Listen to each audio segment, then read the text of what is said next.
All right, we are back, and this is still Crossfire with Dakpo and Ishoma, and we've been discussing national issues, especially concentrating on the state of the nation as another person or group of people or another government is soaring. Come tomorrow. That's a slip of tongue. But let me tell you something. I think it borders around, what we've been discussing, the state of the nation. We have two gentlemen in the studios, and we'll be discussing with them on the state of the nation, and then with focus on the handover proper come tomorrow, May the 29th, 2015, as the outgoing government will just be packing their load from the office, and a new government will be ushered into Nigeria. And Nigerians are waiting really very, maybe impatiently or patiently, to see the changes that will take place almost immediately. We have Barrister Liboros Oshoma join us in this conversation. My pleasure. Welcome back. You're welcome. We decided to just allow you rest, because we know during the elections after the elections we just felt, okay, let this man rest. I mean, we appreciate all your effort during the show. All right, then we have Mr. Olukayode Salako joining us on the show. He is a political analyst, and he was responsible. Anyway, maybe he's still responsible all up till now. He is the Babatunde Rajifashola Mania coordinator in Lagos State, and all of that. Maybe we'll talk more on that when we come back to it. But he's joining us for conversation in the studio this morning, and we want to say welcome, Mr. Kayode. How are you doing today? Yeah, thank you very much for having me in your studio. All right. And good morning, Nigeria. All right. So let's talk to Nigeria in your word, like I always want to ask, so that it will prompt me to really know what next to ask you. What is the state of the nation? Where are we right now? Like my little boy who likes, high-sounding grammar would say, we're in a state of political miasma and economic hula baloo. And basically, you would say, apart from the fact that you're not seeing dead bodies on the street, it's like we're in a war situation. Where if the current situation had persisted just for one day, this country probably has shut down. That's where we are now. I think we are shut down. Okay. Well, the economy is basically grounded. Yeah, exactly. And so I'm just trying to be, very modest here. And so when you look at all of that, it's like you look at the administration of Goodluck Jonathan. You can akin it to a man who walked into a restaurant and asked for pineapple or sweet apple, and then he's served with cucumber, and you say, well, it's really not sweet. I wanted a sweet one, but I'm managing it. And then towards the exit, he asks for water and is given a yo-yo bitter. What taste? Or they give him kerosene. What taste would you leave in that man's mouth? Is that bitter taste? And that's why people are saying that, look, it was bad enough, but we didn't expect this in the ending time of your administration. We expected, and then for the president to now come out to say that marketers wanted to frustrate his administration out of office. For me, it's neither here nor there, because he had 5 years to fix this problem. Rather than throw money at the problem, you had 5 years to fix it. You had 5 years to look at the issue and say, how do we go from here? And not those issues, you throw money at it and then wake up someday and say, subsidy or no subsidy. You should be able to look at the issues holistically, clearly, and decide, okay, this is how we're going to solve the problem.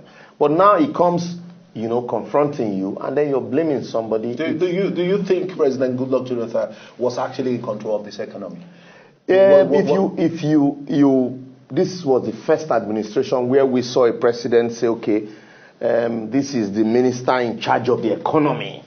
And so you have a minister who, everybody, anything that has to do with the economy, so you report to the probably have been ruled by Dr. Yes, and so on the political realm. So what we basically had, we had a ceremonial president, and then you had a prime minister who was in charge of the economy. So, and then you had ministers who had no business being ministers, and who the president would say, well, I like giving somebody a long distance. But people don't want stability in terms of how long you remain there. People want performance. They want, and that is why you have KPIs. If you are employed, there should be a KPA, and then you have your KPIs, which you measure the indicators. How well have you performed on the basis of what you are given, and probably so, a bi-monthly appraisal of all the things you stand to. I mean, you set to achieve. Yes. In office, and so basically there was no appraiser, and so it was the more you look, the less you see, and people were selling dummies, and then that was why in the campaigns it was easy for somebody to say the railway line, and then the president would hold a script and read from a script. When you relate with these things monthly, you don't need to read from a script. It comes to you because it's part of you. I mean, those are some of the things you see with a Fashola, and that brings me to Mr. Sarako. Let's look at from your angle, how can you describe the current state, the parlous state of the Nigerian nation? I'm just looking at it from every sector of the economy. What's your view? But if you can also relate that with what's obtainable in Lagos. Well, I have always said it, that leadership must, first of all, get it right. It must always be about having the right leadership in place. And that is what has come to play out in Lagos State. There is no way we can be expecting to have a very good Nigeria if leadership in Nigeria has refused to allow the rule of law, order, and what is right to govern Nigeria. So, I have always said it that Nigeria does not have any problem at all. The problem of Nigeria are we, the Nigerians ourselves. And let me come back to why Fashola has been able to make so much achievements and difference in Lagos. Fashola is not a do as I say leader. He's a do as I do leader. He has run government and leadership by example. Government and leadership by example. And the man himself has been in charge. He didn't leave it to one commissioner for coordinating economy or one DG for... or he didn't even allow his wife to be the parallel governor, as we have seen it at the federal level. You see, the problem of Jonathan's administration is more about the character of his government. The man seems not to be prepared for the task. Maybe somebody talked him into it. And hey, Mr. Jonathan, would you like to be the president of Nigeria? Maybe from his sleep. And he said, President, oh, that would be a good idea. Please, I'm interested. The man wasn't actually prepared for the task. I'm not even sure if he knew what he was coming to do in Aso Rock.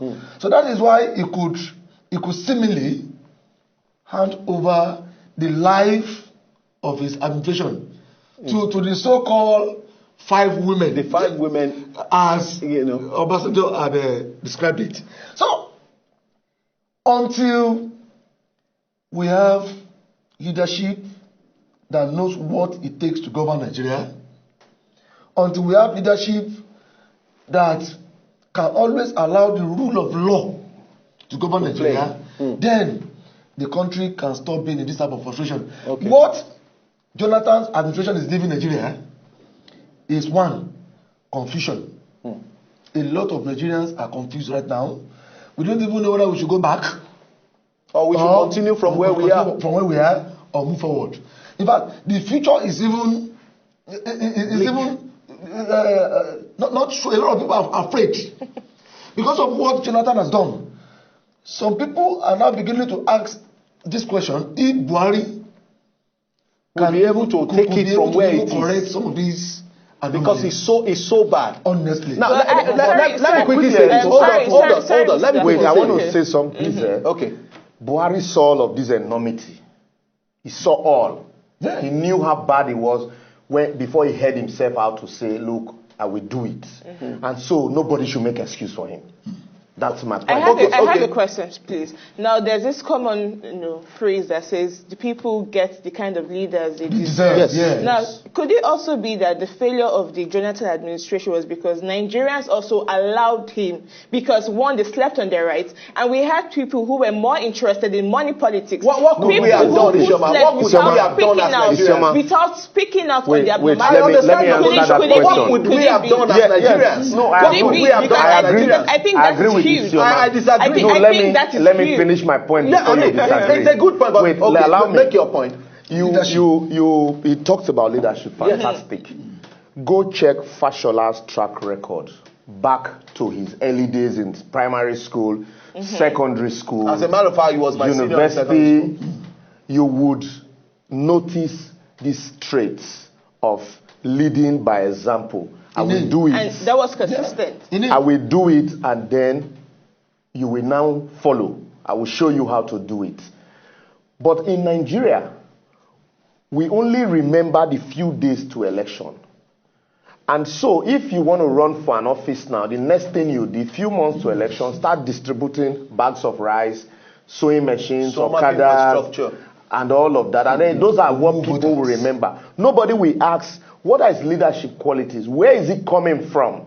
Who was he in the university? Who was he in the secondary school days? Who mentored him? Who mentored because him? mentee-mentor a kind of relationship. You are agreeing with me now. You are agreeing with me But now. let me say this. And so let me round up. Okay. And so round it up. because we don't ask these questions, and so they sell a dummy to us, we accept the dummy just like I had no shoes. What could Yes, you every have average done? Nigerian My had no question is, shoe what at that did you age have growing done up. differently? Issue that It- President Jonathan did not have. He did not have a lot of things. He didn't have a lot of things. If we had then known, we also, should have asked I mean, questions. a lot of Nigerians do not also have this set. This Nobody, no. look, I mean, 90% of people that grew up in his time had no shoes.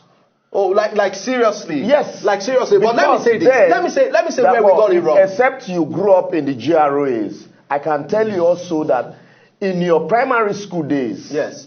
a lot of your schoolmates had no shoes. It wasn't fashionable. I wore Bata Cortina. Okay, I had because you were shoes. privileged And I'm to not wear going to come and tell bata. Nigerians, yes, I You mean, were privileged to wear bata, so it wasn't of any big significance to just single out the shoes. People ought to have asked the question, okay, what you type had no of shoe shoes. are you talking about? And then also, what did Maybe you he had represent? sandals. Maybe he had sandals. But nobody. But let me say, before we continue, sorry, Ishama, okay. hold on. Now, I'm saying this. Do you know the perspective I'm beginning to look at it? When it comes to leadership in Nigeria, most of the leaders, especially the president that this country has experienced, all of them got into power. They got into power by accident. During the military regime, you will see coup. No, let me finish. No, okay. By foisting them or not. You won't say, Exactly. you won't call that Do you know? accident. That's You where won't I'm call going. that- On Nigeria. You won't call Let me that tell you, it was accident. not only Jonathan. President Obasanjo was leaving prison. He was leaving prison. He would have loved to go to Ota. I've been saying it. No, they released but him to they be released him to be president. Yeah. Now the same thing happened. Yahadua Murtala Mohammed was listening to BBC Hausa service when they called him. Come So you see where what I'm saying. And then again, Yahadua was a governor for 8 years in Kaduna State. And for 4 years he was moving in and out of the hospital. We forced him to come and become the president. He died in power. Blessed memory. Now by incidents, by accident, Jonathan was just, I mean, where did he start from? He was an accidental deputy governor. He became an accidental governor. He became the accidental vice president, and eventually an accidental, he was back invited to come to Nigeria, Isioma's position. where he was drinking Now, brukutu. yeah. Then he said, oh boy, would you like to do back to the it. only person, liberals, the only person who has been preparing to lead and to rule this country Is the man we have just is elected. the man we have just elected. elected. Because But at the end of the back day, to I still Isiama's maintain the position. success of any government or the failure depends largely on the people. Let me when you also have, to add to what she said. Sentimental elections will always be even after in the Nigeria. election, Yes, even after the we election, always during vote office. via sentiment in this country. crisis. We still voted Buhari in via sentiment. This crisis. Not sentiment. Let me. We should thank the BlackBerry revolution. Therefore, Or the social media revolution. let me also give the you an social media instance. revolution. They say when you push a goat to the wall, Yeah. it will revolt. But here, Nigerians were pushed to the wall. Rather than revolt, they broke the wall and we're still moving further. Fuel was selling at 500 naira, 600 naira per liter. Even 1,000. About 1,000. Okay. I bought 1,000. It We wasn't were that they told in our me. bedrooms complaining. And you would say that some people were just tired, they And just then you wanted the have to administration. make We can't do But nothing. You have did not rights. stop us. We cannot do nothing. had a right. What are we going to do? Take to the streets You have again. to lawyers Take to the telling streets you again. that you By the have time we do rights. it for 5 days Come on. and we became hungry, Let me all of us tell will go you, back let me- home. people That's that why have been we have done it doing several times. It That's why didn't it's work. our fault. austerity We measures. slept on our right. Listen, What should- Lakbo, I'm saying tell us what look at we it should from do. this point of view. In other countries where there are problems like that, because they know the people will revolt, they will quickly fix Of it. course. They can't here- try that with South Africans. But here, not. because You they can't know try that that. when you push us to Nigerians the are wall, resilient people. Nigerians are resilient people. that's a And good we are word. not only This is the, resilient, that's the we are right word. complacent.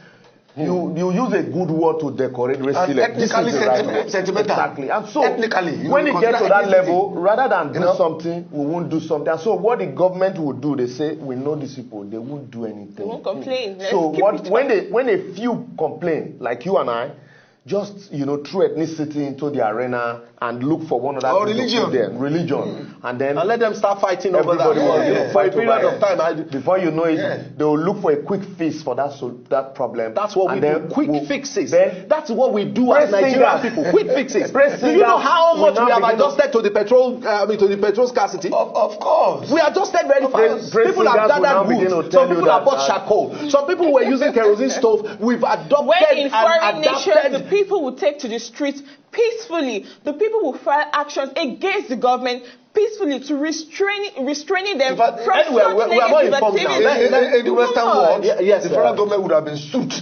by now. And you by have different had, and you have individuals. had the Different- president Yeah, different stepping pressure down. groups. Stepping down. You have a president even stepping before the down. expiration of his tenure. But sir, I Jonathan have a will question have now. resigned. Now, this regards the swearing-in ceremony tomorrow in Rivers State. Rivers State. Now, yesterday, the Federal High Court in Lagos State, refused an ex parte application restraining the Chief Judge of Bayelsa inauguration State of, from swearing in Mr. Wike as governor of Rivers State, because of course we know the provisions of the Constitution says either the CJ of the state or the president of the customary court of appeal. So which, If you look at I mean, subsection 2 of that section, or any other judge appointed to so do, the question here now is the Attorney General of the Federation did nominate, He nominated. informed. And so my problem with that issue is it is not in the Attorney General's power to begin to appoint the CJ of Bayelsa. He should channel his request through the Chief CJ of Nigeria, the Chief Justice of Nigeria, who will now instruct the Bayelsa CJ to do that. That is where, we always miss the point. You should do things rightly. Obama missed some words while he was taking oath of office. He had to redo it. For us who feel it's immaterial. But here, you should be able to do the right things at the right time. We know that we have a political situation here, and that's why subsection 2 made provision for any other judge. Sorry, this is in relation to this. But is it possible now that if this process is not followed, even after he's swearing in tomorrow, somebody can go to court and say, yes, somebody can say, that's what I'm that saying. his swearing in was illegal. That's why it's good to leave all stones. You turn all stones. So what they should have done would be, pass a request through the Chief Justice of the Federation to say, because he is the head of the judiciary. Very true. A situation where Attorney General, who is a legal advisor to the executive, we now begin to appoint a judge who is a member of the judiciary who reports to a higher authority to say, look, you go and do it. For me, because of time. Let me take this from Mr. Luke Kayode. Let's look at this. 1 week of handover. What are your expectations? What do you want to see? You're a Nigerian, you're looking forward to the change, the most anticipated change in the world. I mean, our change in Nigeria is more anticipated than the type we had in the United States of America. What do you want to see? Well, the first change Nigerians should expect from Buhari's government as soon as it takes its oath of office tomorrow is disciplined leadership. That is the first change Reorientation Nigerians should expect. Nigerians should expect that Buhari's government will promote that ethics of discipline, civility, sanity, prudence, and all of that. So I do not see Buhari as a magician or a miracle worker who is coming to effect all the changes we have anticipated for within even 2 or 3 months. The first thing Buhari is going to do or achieve for leadership in Nigeria is that he is going to sit on top of a government that is going to be highly disciplined and responsible. And once government in Nigeria can be disciplined and responsible, the way we have had it in Lagos, we can now expect other things we expect. All right, take your last word. Basically, like I said before, Buhari saw all of these myriads of problems, and then when they now started promising 5,000 naira for some persons and food for, we expect to see those things, even though not in the first 1 week of his administration. Like he said, we expect to see a departure from the way things were done, from his body language and words. We hope that this will happen because he's already saying, look, you can't appoint ministers for me. We expect to see technocrats in the team. All right. And then gradually, Nigerians are patient people. Once you see the team, you would say, okay, yes. Just relax. The right things. All right.